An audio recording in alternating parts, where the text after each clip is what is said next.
and welcome to the TTG Fairer Travel Festival session on recognising sustainable experiences. I am Maddie Barber, the head of partner content at TTG, and I'm going to be joined on screen today by Eleni Scarvelli, who is the UK and Ireland director for the Greek National Tourism Organisation, as well as Chris Ellis, who is product manager at Explore. We are going to welcome Eleni and Chris on screen one by one to talk about their most exciting sustainable experiences that your clients will love.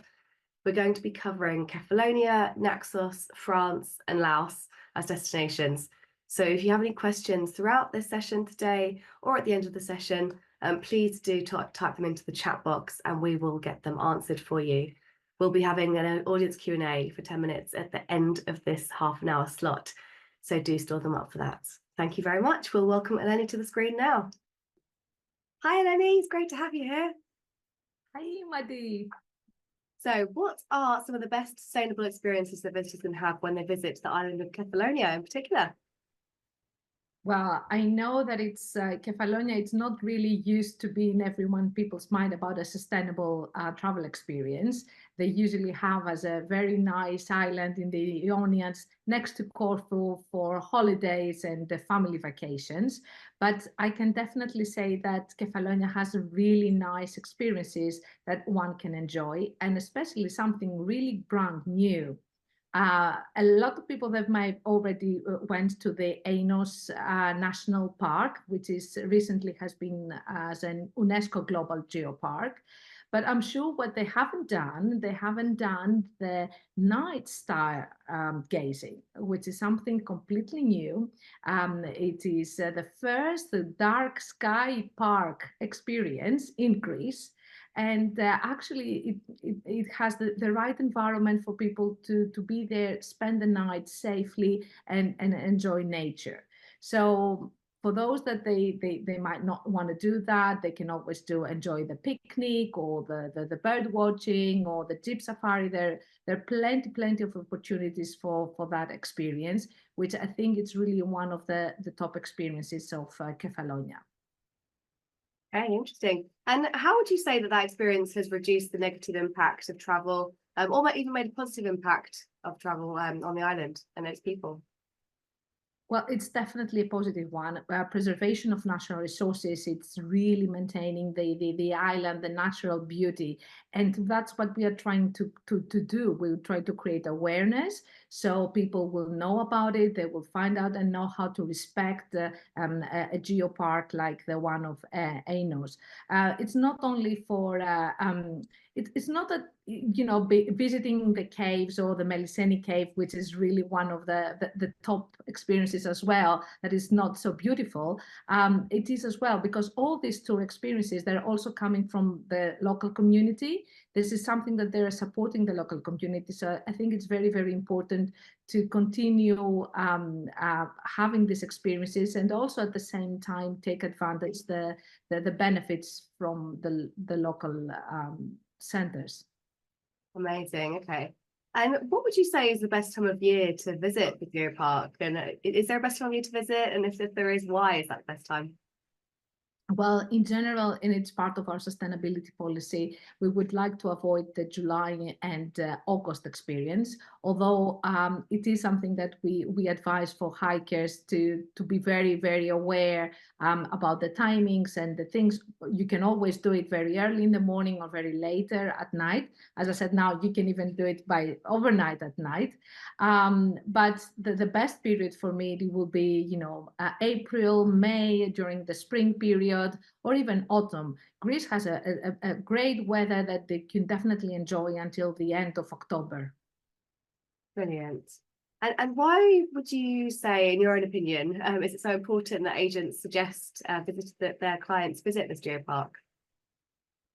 Well, the geopark, it's part of a unique experience. Maybe some of the people they're not used to, and they would try to do something else. And there is another experience for that, which is connected with the marine protection, and it has to do with careta, the sea turtle. And although a lot of people know that it's Zakynthos, which is the best island for that, it is really also Kefalonia. You can see and you can do a sustainable diving and sustainable snorkeling. So So again, it's all about awareness, trying to find out what the island of Kefalonia is doing. And by encouraging these experiences, I think it's very important also for the local community. Yeah, that's great. Thank you. Brilliant ideas for getting agents to think about Catalonia differently. So let's now talk about Naxos. Why have you chosen to highlight Naxos as a sustainable holiday choice? I know it sounds weird, isn't it? And Naxos, it is an island of the Cyclades. It's very close by to Mykonos and Paros, and it might look, it is very popular with a lot of lifestyle and nice restaurants. And actually, to be honest, that is one of the key what we feel that it's why sustainability is important on that island. Naxos, it's equally has its economy sourced by tourists, but at the same time with farming and livestock farming. So you will be really amazed to know that there are a lot of small industries, cheese factories in Naxos that they produce all these different type of cheeses, and at the same time the citron products. I'm sure those that they visited Naxos, they've seen a lot of shops, so many products around citron, and whilst that one can visit the distillery as well. So I think it's very important to see that you have the possibility with the local products to enforce the community, the local community there. Okay, amazing. And coming back to sustainable experiences on Naxos, what would you say these are? What are the best sustainable experiences that agents can recommend to their customers? I couldn't say not the farm to table dining. That must be really, really the top one, especially for me. And it's not really an advertisement, let's say, for a certain restaurant. There are plenty of nice restaurants in Naxos, but the one of Axiotisa, it's really a unique experience. All the dishes are prepared from the local gardens that they have there. All the dishes are inspired by the Greek local ingredients and things that you can find in the island. So I think it's very, very important when you see attempts like that, that you can also visit an organic farm. They have a lot of things around that they can definitely support it. Or for those that they don't want to have a dining experience, they can do the Naxian cuisine workshop at the distillery, as I said before. So there are definitely a lot of things around that, or even visit a cheese factory. I think all these things that are going around to food and to the local cuisine, it's very, very important to know and learn also about the destination. Sounds like my kind of trip. So these experiences that you just mentioned, the farm to table dining, and all of that you just talked about, how would you say that's impacted the people of Naxos and the planet? And how will those experiences continue to do so going forwards? Well, we talk a lot about the sustainability and how sustainable it's been really into our product. And this is really the best way to see that how that affects tourism as well, the tourism activity. So by having accommodation and agents and DMCs that they're working around sustainability, and of course having that experience, I think it really drags the engagement much, much, much stronger.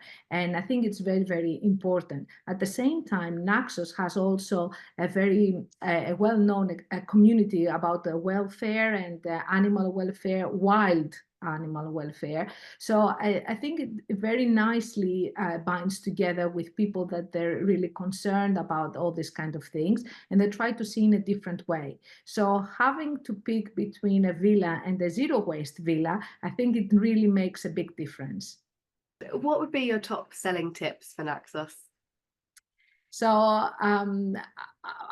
of course, as again, I won't mention the dining experience and the food because I think it's very important, but also the part of the culture. I mean, there are cultural tours that they go around to the 24 villages, and those villages are not only coastline villages, they're also mountainous villages. And I think that's only one of the part why on that island you can have equally fish and lamb or goat meat at the same time in one taverna.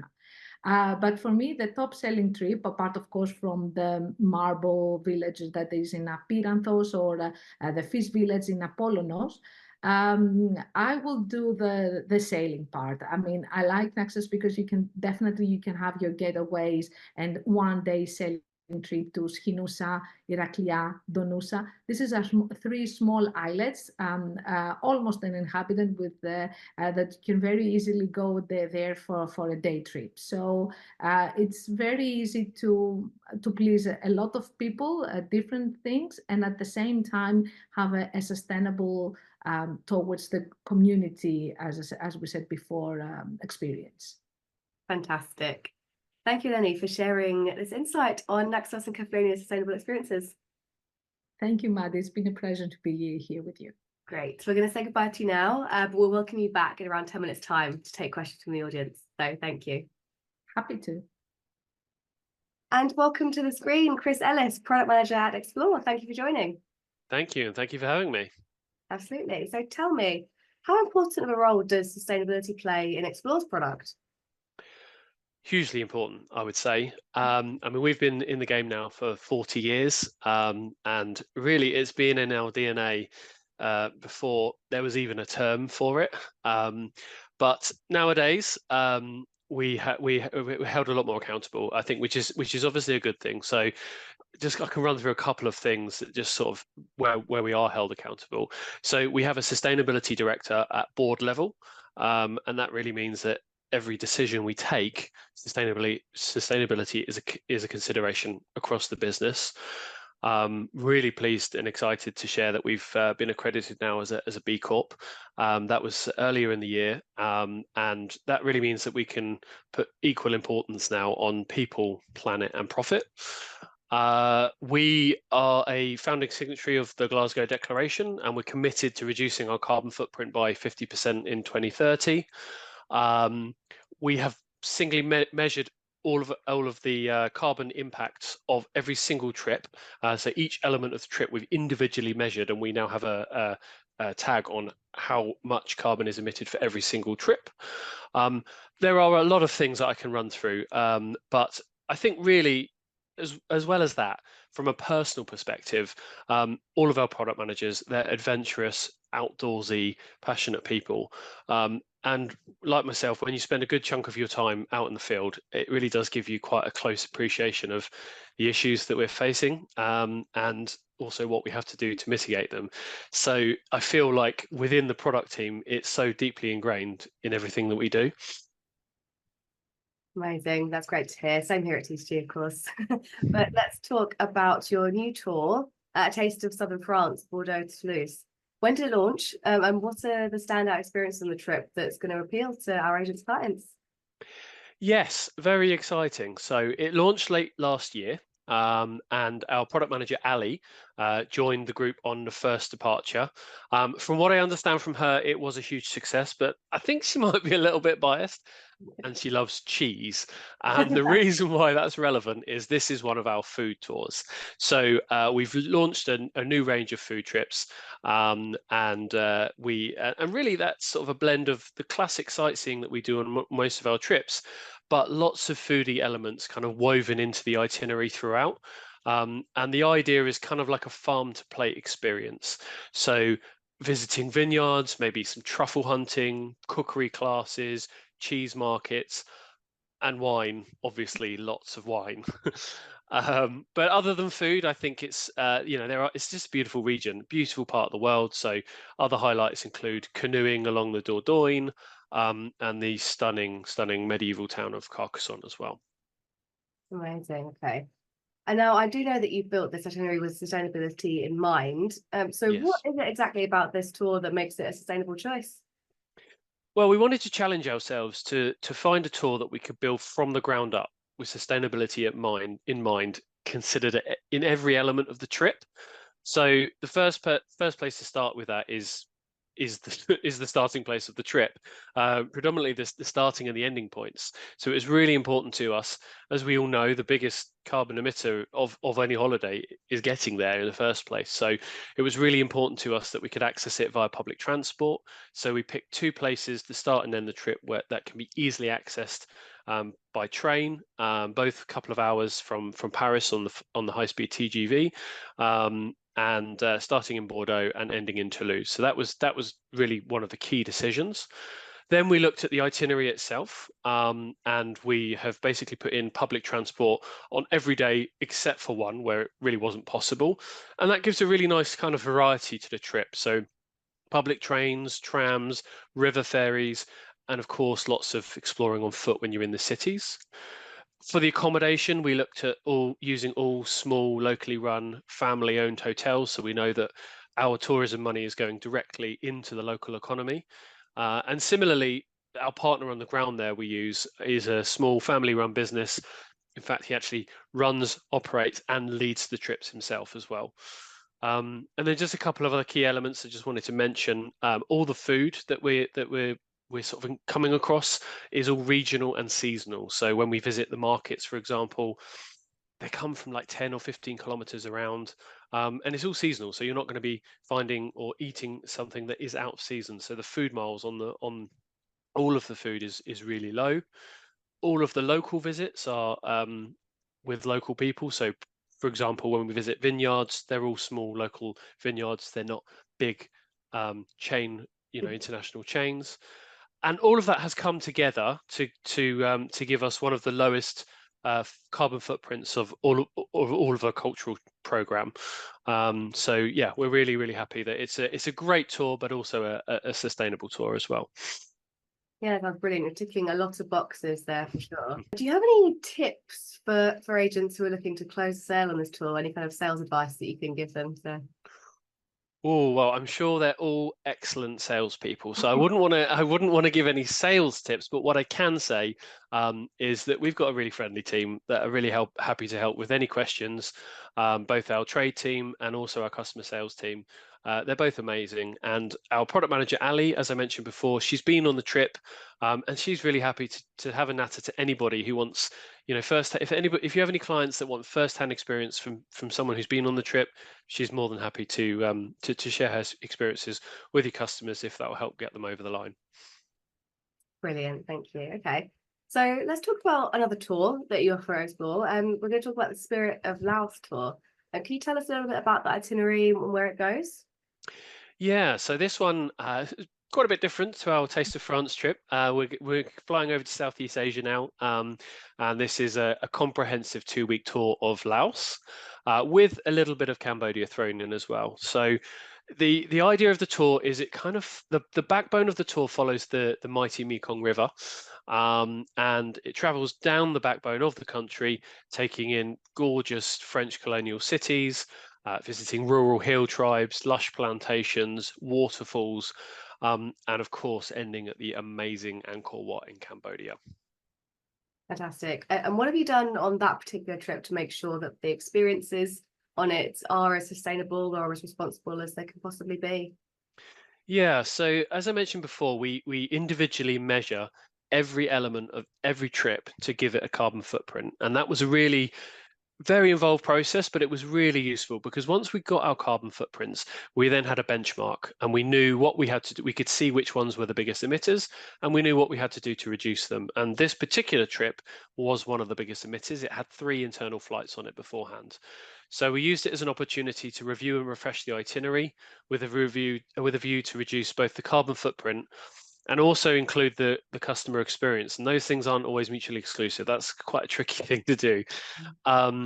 But as it happens, there's a new high-speed railway that's been built through Laos, and it was completed just after the COVID pandemic. And that really meant that we could take advantage of both those things. We could remove 2 of the flights to reduce the carbon, and we could make use of this amazing railway service, really high speed, very comfortable railway service to ensure low carbon form of transport, but without impacting the customer experience. It's also allowed us to access really stunning kind of remote areas of Laos that were previously inaccessible or certainly very difficult to reach. And it's fair to say as well that it's easy just to remove all the flights, but this isn't what it's about. It's trying to balance that. And actually, one of the flights we had to keep in, it's a long distance. It would have been too long of a drive. And in fact, as well, part of that journey would have been in breach of the Foreign and Commonwealth Office advice, which we will never do as well. So we have to take all of these things into consideration, but we have managed to reduce that carbon footprint down quite a bit. Do you have any evidence to share that shows how much of a difference this trip in particular, or Explores tours more generally, are making to people and planet? For sure. Yeah. I mean, otherwise I'm just talk. I can talk words, but I think we have to be able to walk the walk and demonstrate our impact as well. So on if you go onto our website, you'll see that each trip has an individual carbon rating, which is a figure of how much carbon per person is emitted into the atmosphere with this particular trip. So for the trip that we've just been talking about, Laos, it's come down from over 1,000 to 738, which is still high, and we've still got more to do. But we've got our benchmarks. We are aiming to reduce our carbon footprint by 7% every year to meet that goal, meet our pledge. It's not just about the environment though. Sustainability is all encompassing, as we know. So last year we launched the Explore Foundation, which is a charity arm of Explore where we can directly support some of the communities that we visit. And on this trip in Laos in particular, we're partnering with a charity called Lone Buffalo, which is actually run by one of our Explore tour leaders who lives in Laos now. And they do an amazing job working to help educate children in rural Ponsavan, teaching them English and special workshops like finance education and things like that. And this area is an area where most children leave school around about 10 to go and help their parents on the farm. So it's just really providing these extra opportunities to elevate people in life. Every time you book an Explore tour, you're contributing to these amazing efforts. Fantastic. That's great to hear. And my final question for you before we move on to the audience Q&A, do you have any plans to introduce more sustainable tours or experiences on those tours in the coming months?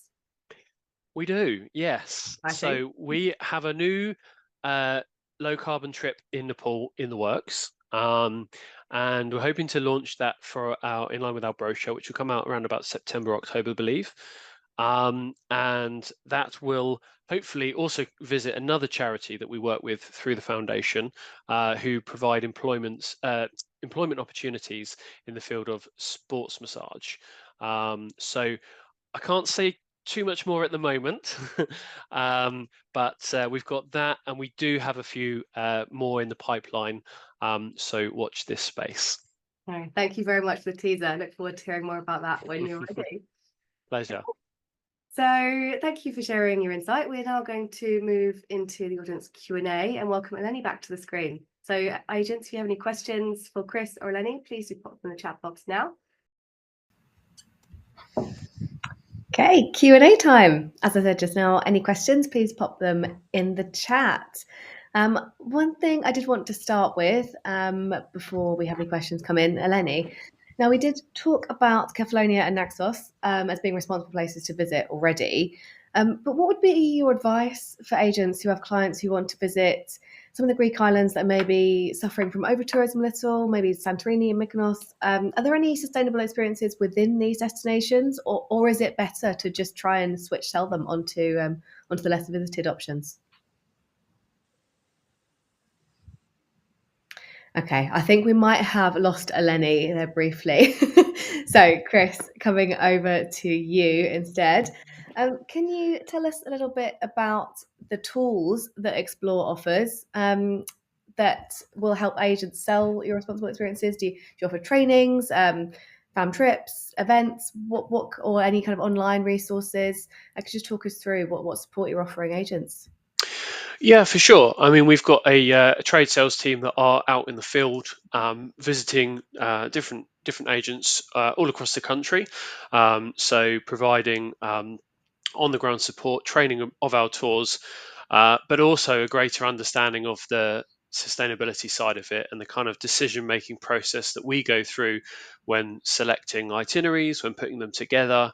And that also, they do a lot of training in terms of communicating that to customers, because a lot of this is still quite new to customers. I think people like of course everybody knows they need to do more, and sustainability is a big issue, but I think there's a fine line when you start to challenge people and you challenge perhaps their holiday ideals, that you might make it a little bit more difficult, for example, taking out a flight and making it a train.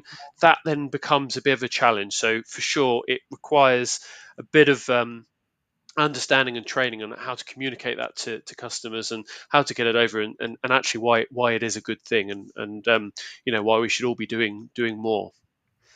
Yeah, absolutely. Thank you. Lenny, can you hear me? Yes, I can hear Yeah, you now, Maddie. amazing. Sorry about that. No worries at all. I was actually just throwing a question your way about Santorini, Mykonos, or some of the Greek islands that may be suffering from over tourism a little. Are there still sustainable experiences to be had in those destinations, or would your advice be to just try and sell them to a less visited destination? What are your thoughts on that? Well, not exactly, because I really feel very strongly about democratization of the trip. I don't feel that only few people should visit one place like Santorini and explore that. But what I would definitely suggest is what are the expectations? So if people want to travel July and August in Santorini and Mykonos, they have to know that they will expect to find a lot of people, overcrowded beaches, restaurants that you need to make a reservation, a lot of people waiting for the sunset. If you don't mind about that and you want to live the experience, that's fine. But if you really want to have the best experience and take the quality, I would definitely suggest to avoid July and August and visit during September, October, or even May and April. Both these periods are very beautiful and very fine. But from our side, what we also trying to do is to give the more possibilities. So we know very well that if you want to visit Santorini and I'll propose you Folegandros, it might not be the same. And I don't want to trick you to something like that. But maybe by explaining the differences between those islands, because to be honest, Folegandros, they're just sharing the same sunset. It's just a little few things and tips that it will be easier to know and make those suggestions. Yeah. Okay. Interesting. Thank you. Now, Chris, we've had a question from Rebecca in the chat that I think is probably best coming to you. How often are you finding that clients are asking about sustainable travel options? Is this something that you find Explore customers are demanding? And are your more sustainable trips any higher in price? I'm assuming probably not, but could you just give us an overview of that? And if they are even slightly higher increased prices, are people open to paying for them? Yeah, it's a really good question, and I think, to be honest with you, probably people aren't asking about it as much as we would like, and then that's really incumbent on us all as tour operators, as travel agents, to get that conversation going. I think it's a combination of it's mainly education, and I'll give you an example. We partner with a company called Water to Go that provide filtered water bottles, and they have a filter in it that filters out 99.99% of bacteria. And essentially, you can take it on tour and you can fill it up from the tap, you can fill it up from a lake, you can fill it up from a muddy puddle if you wanted to. But that obviously takes quite a leap of faith to sort of invest in there and know you're not really going to get sick. So when I went on my last tour and I sort of joined the customers, naturally everyone's a little bit nervous about that, but I think it just takes a lot of gentle conversation, a lot of education on our part as travel professionals, to kind of talk people into sustainability a little bit more. And in terms of price, yeah, I mean, I wouldn't say that there is a higher price point for it. It's built into everything we do, and it's always it's always considered. And I think in some instances, you might be surprised actually that sometimes this more sustainable experience doesn't necessarily have a price penalty, but an inconceivable benefit in other ways. Yeah, great. Okay. You've also got a partnership request in the chat there from Fred, so I'll need you to pick that up off screen, Chris. Well, mine as well, Maddie. Of course, we're already working with Explore, but with everybody, I think, loved the cheese trip and how you sold it, Chris. Thank you very much. But I think that is the question, actually, to be honest, and for our discussion, is really trying to take that excellent sustainable trip and multiply it or make it adaptable to other destinations as well. And of course, Explore is already offering trips for Greece, for Corfu and Crete, for hiking and walking. And I think to your question before, Maddie, and that it comes, of course, with partnerships and suppliers, is that if we all know that Explore is having such an excellent and ethical product, then we would love to work with them and have their products, and then everybody will go and look what are they doing, how they do it, and then you will feel 100% certain that what you're selling and what you're providing, it's the right one. Absolutely, thank you. And Eleni, could you also tell us about the Sustainable Greece platform? Because I know that's a great tool for agents, and I'm sure people here would utilize it to identify these sustainable experiences within Greece. Exactly, and it has both roles, Maddie. One is, of course, to highlight the destinations, as you said, for the sustainable destinations, but at the same time, is also to give a platform and a way for tour operators that we're working together to promote the packages and the packages and their offers to Greece that they are sustainable. So I think it's definitely worth just a very quick look, maybe sustainablegreece.co.uk, either to find out some destinations that they're working on that or some packages that they're interesting to offer. Yeah, fantastic. Thanks. Okay, well, I think that's just what we've got time for. Chris, is there anything else that you'd like agents to know about selling Explore holidays right now? No, otherwise, other than choose us, we're always open to questions. And as I say, our excellent sales team and trade sales team are there for support all the time. Fab, thank you. And Lenny, anything else from Greece before we sign off? Of course, as I already saw in the chat, we will be happy to welcome all of you back to Greece. Amazing. Thank you both for joining and for sharing your insights. We are going to wrap up now for today, but thank you to everyone who's joined, everyone who's submitted questions. Hope you've learned something today. And please do come back tomorrow. We'll be kicking off again at 9:30 a.m. for training presentations from EasyJet Holidays, Intrepid, TTC and Iberostar. So we will see you then and enjoy the rest of your days all.